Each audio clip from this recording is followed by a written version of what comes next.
Hello, good afternoon. To this video mga idol is magre-restore tayo ng ating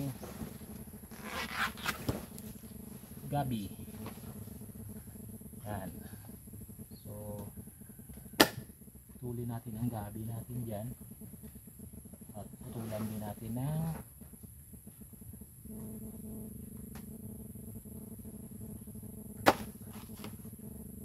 yan. Kasi ito is itatanim ulit natin. Ganyan daw sabi nila ang magtanim ulit. Putulin. Ayan o. Oh. Ito is pwede pa itong ilibing para makuhaan natin ng binhi. So ito is bala kong ibigay sa pinsan ko para pang ano sa kanyang lagang biik. So tago natin yan. Yan. Para sa alagang biik. Ganyan kalalaki ang gabi.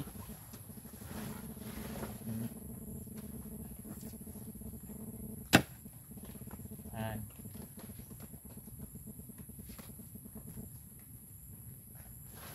And then yan yung panibago natin itatanim.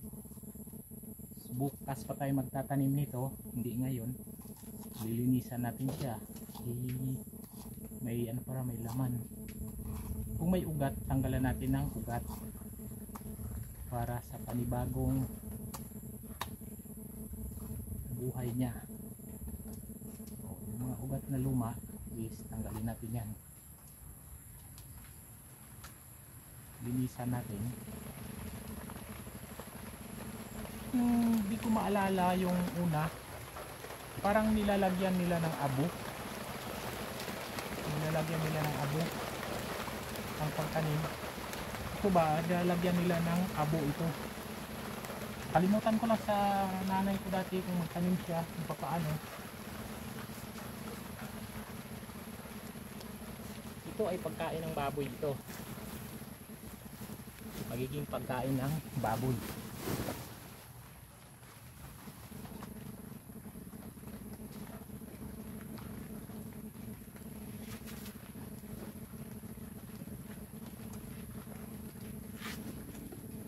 Wala pa naman ako ditong alaga na baboy, so kaya muna natin sa pinsan ko yan.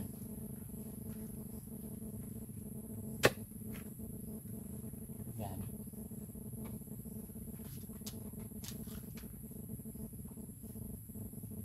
Para magkaroon ng laman na panibago. Kanila is parang inaanohan ng abo ito, kalimutan ko lang. So hindi ko alam kung abo nga ba, nakalimutan ko kasi. Bigay no, itong asa na kanila is harvesting ko yung ano ko, tapos i-deliver ko sila, isama ito. Eh biglang umulan, hindi na ako lumabas. Internet na lang ako. So pag ano bukas,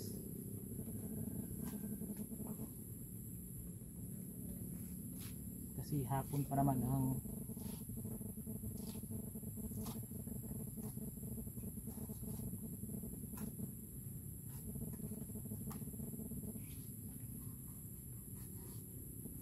lilinisan na yan bago itanim para kusa siyang karoon ng panibagong sibol.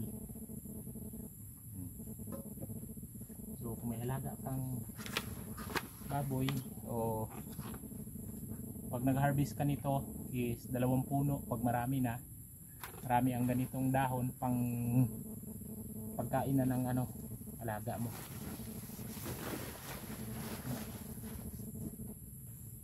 Kalimutan ko lang ang sabi nilang nilalagyan ng abo para hindi pumatay.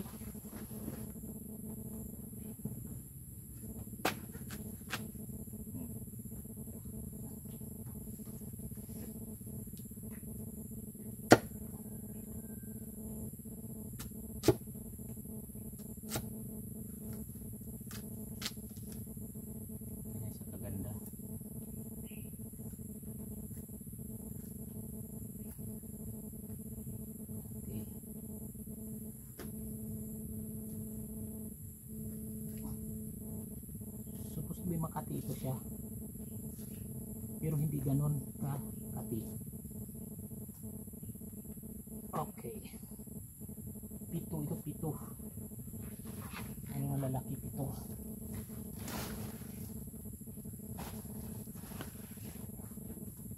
Ganyan sila kalalaki.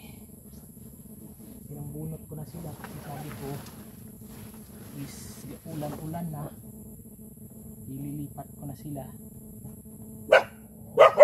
isa-isa. Segregate na natin sila isa-isa.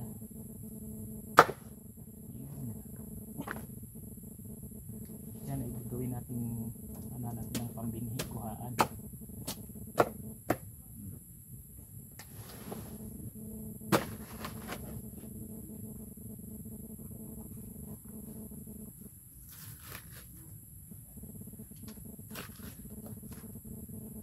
Ito is kung may bumibili nito, pwede mong ibenta ko kasi pinapakain ko sa alagang baboy.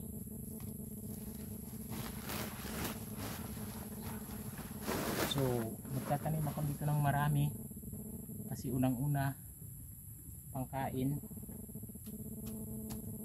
pambinta, pangkain. Then pag may alaga akong baboy na native, nabilis ito pang pakain sa kanila. Okay, yan ang lalaki.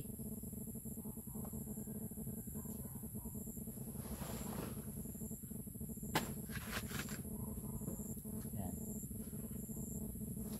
ang lalaki nila.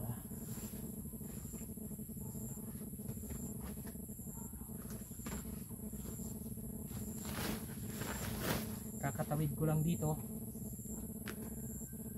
kasi nag-upload ako ng mga video ko sa ating Facebook at YouTube, and then balik tayo ulit dito sa ating trabaho.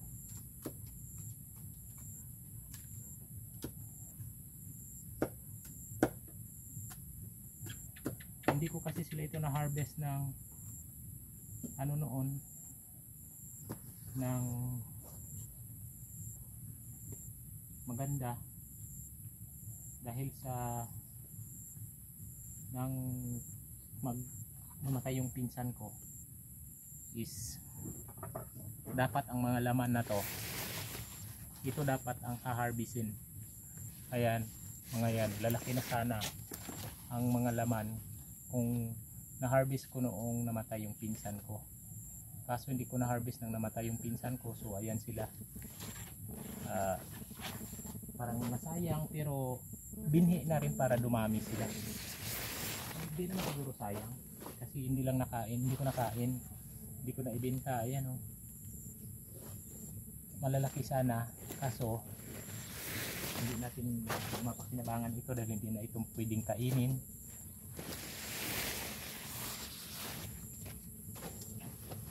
Dahil parang maano na, matabang ang lasa nito. Tawag iya sa amon ay magagadlag yun pag makara. Yung mga makara magagadlag. Kaya buo natin imo ron ang brown natin imo nga pampataba, binhi, kuhaan ng binhi. Oh, ang gaganda oh, ganyan kalalaki oh. Noon. Kung umuwi yung asawa ko nito noon, sigurado na harvest ko to. Kung umuwi siya noong time na uwi niya noong June,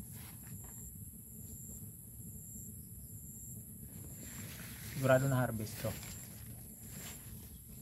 Kaso hindi siya umuwi dito kaya wala, nakalimutan ko na harvestin.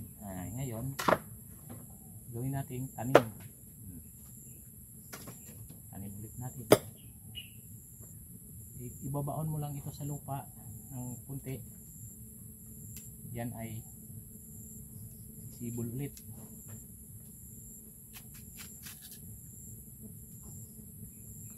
Yan,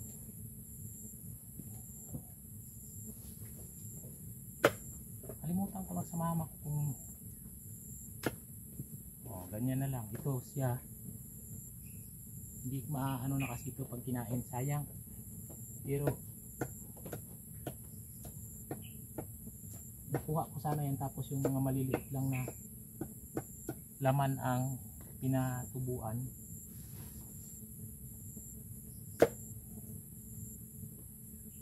Sayang, di ba? Mahal ang kilo niyan. 50 pesos ang kilo dito sa amin.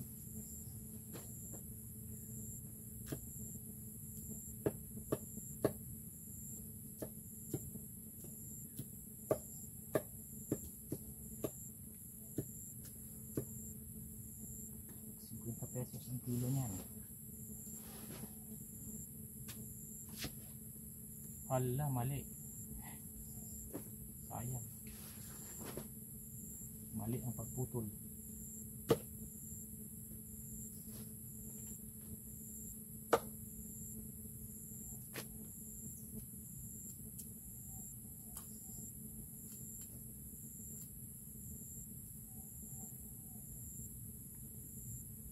Ngayon is pwede ito ilibing kasi patubuan natin ng binhi. Pwede yan dyan, paano ng binhi, kuhaan ng binhi, ganito kalalaking binhi. Sa sunod na itong harvestin, ang pag harvest nito is 4 months siya, pwede mo na siyang harvestin. Pero pwede mong alalayan ng kung nag-aalangan ka, pwede mong kayan lang ng pakunti-kunti para makita mo kung may laman na ba siya o wala.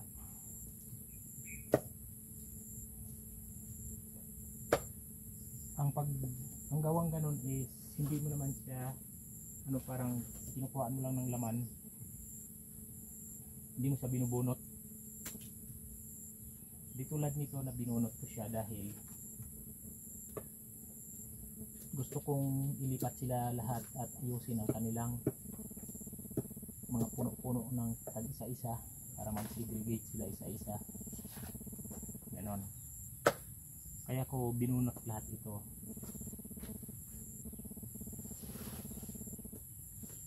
Yun ang purpose niya.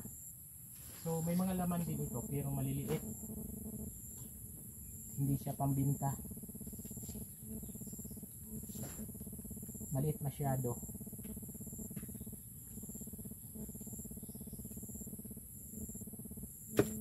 Pero kung di ka na masilan na sa pagkain ng ganon maliliit, halos malaki lang sa daliri ng kamay ko, ay makakain mo na.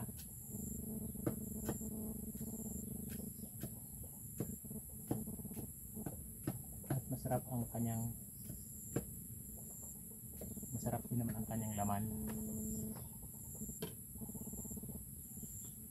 So ganyan kaliliit, pwede na yan sila pambinhi na tinatawag. Dapat ganito lang at mga maliliit lang yung tumubo ng yung maliliit na nila. Kasi yung nung unang hinarvest ko to is binunot ko sila lahat binalik ko sila lahat dahil may tumutubo pa sa kanila. Yung ganito, yung ganito niya is ayan, nagbubutik-butik pa ng ganyan, nagbubutil. Ibig sabihin yan is maglalaman na siya. Pwede mo siyang ilibing na lang kagaya niyan, pwede mo nang ilibing yan ng ganito para in a few months is ma-harvest mo na. So pwede natin gawin ito na ilibing na ito lang.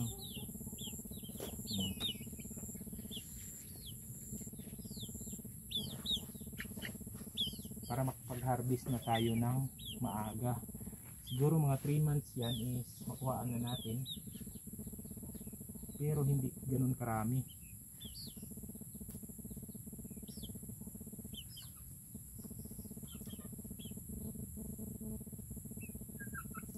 hindi ganun ka dami ang kanya ano.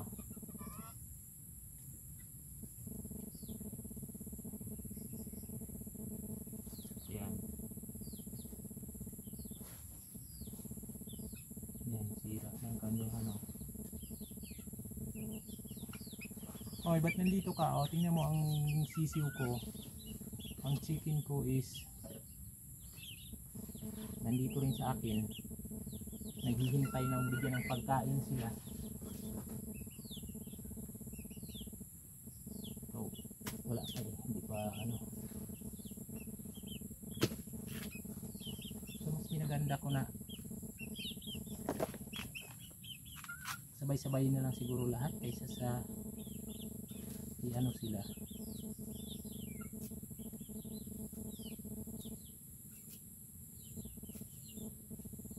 Ito kasing gabi is masarap, maganda itong itanim sa bangin, mga bangin-bangin.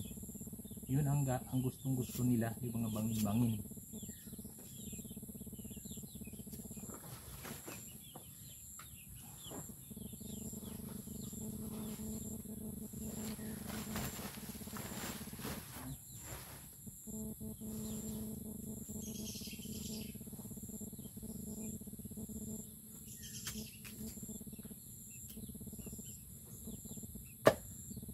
Hindi sana tayo magtatrabaho ngayon kasi hapon, pahinga tayo sa hapon, sa umaga lang tayo magtatrabaho.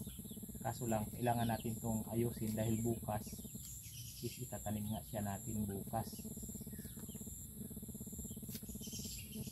Marami silang itatanim ko, pati yung ganda ito. Kaso lang ang tangkay niya is ganito ka ano. Sige, try natin. Walang mawawala kasi sayang ang kanyang butil. Oh. Sayang ang butil niya. Yan, sayang ang butil. 3 months is mapapakinabangan na natin yan kahit kasing laki ng lalaking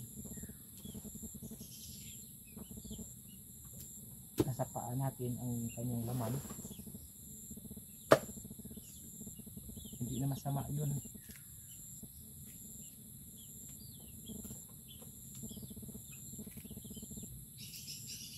Parang hindi ko maalala ang sinabi ng mama ko dati, ang nanay ko, na ito ay kailangan i-sausaw sa abo para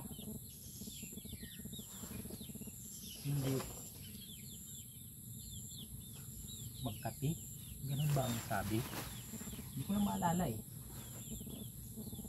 So, pero kung gagawin ko yun, ang pamahiin na ganun, wala naman sigurong mawawala. So itatry ko na lagyan nga ng abo ang kanilang mga ganyan. Kukuha ako ng abo and then lalagyan ko. Sasawsaw ko kasi hindi naman yan yun ang mamamatay yan sa abo.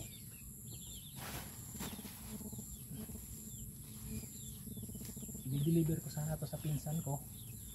So ang layo niya eh. Kaya sabi ko siya na lang ang kumuha. Eh hindi ka naman pumunta dito. Hindi ko lang alam kung pumunta dito. Hindi, wala ako dito. Doon ako sa kabila.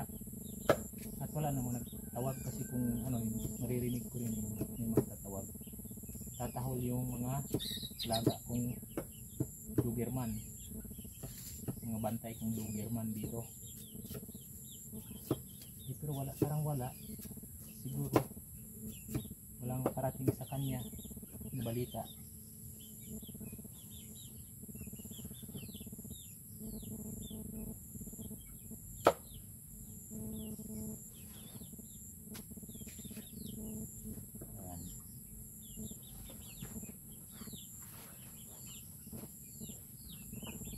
Bukas ng umaga ihanda natin ang taniman nito kasi ano pa naman ang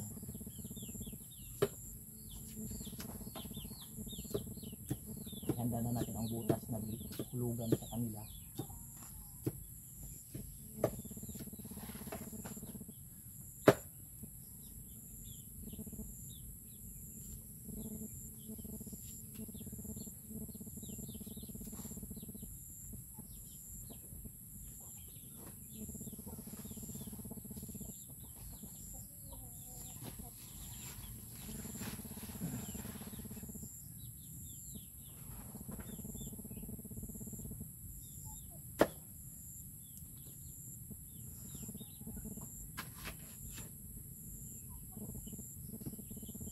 Sayang ang mga laman.